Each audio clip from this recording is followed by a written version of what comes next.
അപ്പോ ഇവിടെ സംഭവിച്ചത് എന്താണെന്ന് നിങ്ങൾക്ക് കൃത്യമായിട്ട് അറിയാലോ? അതെന്താണെന്ന് പറഞ്ഞാൽ മതി.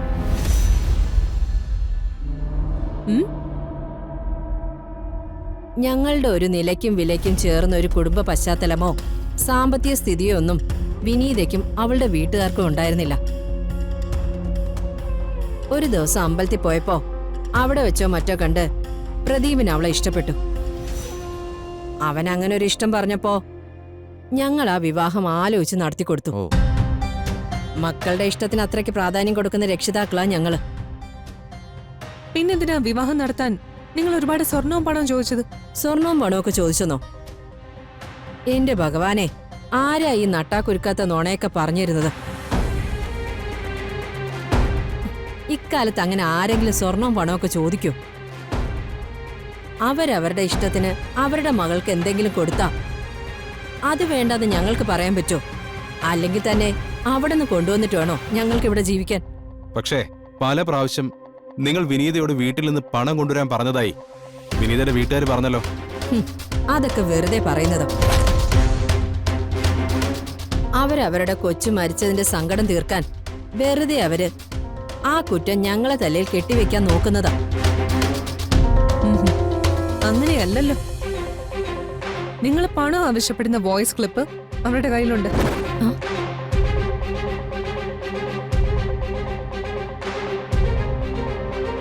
ഓ, അതാണോ? അതെന്താണെന്നോ? അത് ഞങ്ങളെ സ്ത്രീധനമായിട്ട് കൊണ്ടുതരാൻ പറഞ്ഞൊന്നുമല്ല.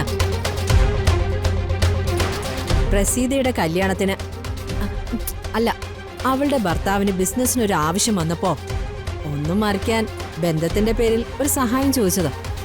ഓ, അതൊക്കെ സാധാരണയല്ലേ?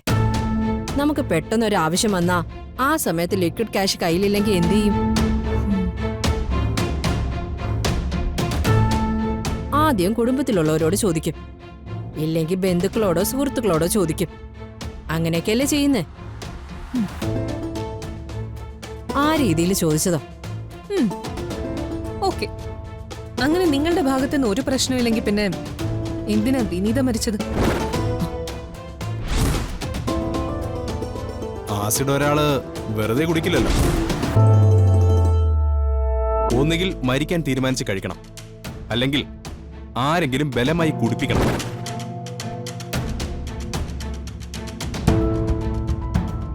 നിങ്ങൾ പറയുന്നത് പോലുള്ള കാര്യങ്ങളൊന്നും അല്ല ഇവിടെ സംഭവിച്ചത്. വിനീതയ്ക്ക് ചില മെന്റൽ പ്രശ്നങ്ങളുണ്ടായിരുന്നു. അവൾക്ക് ദേഷ്യം വന്നാലോ സങ്കടം വന്നാലോ ചെയ്യുന്നത് എന്താണെന്ന് അറിയാൻ കഴിയില്ലായിരുന്നു.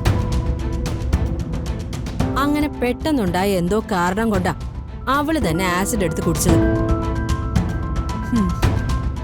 നിങ്ങൾ ഈ പറയുന്ന ഒരു മെന്റൽ ഇഷ്യൂ വിനീതയ്ക്കില്ലായിരുന്നു.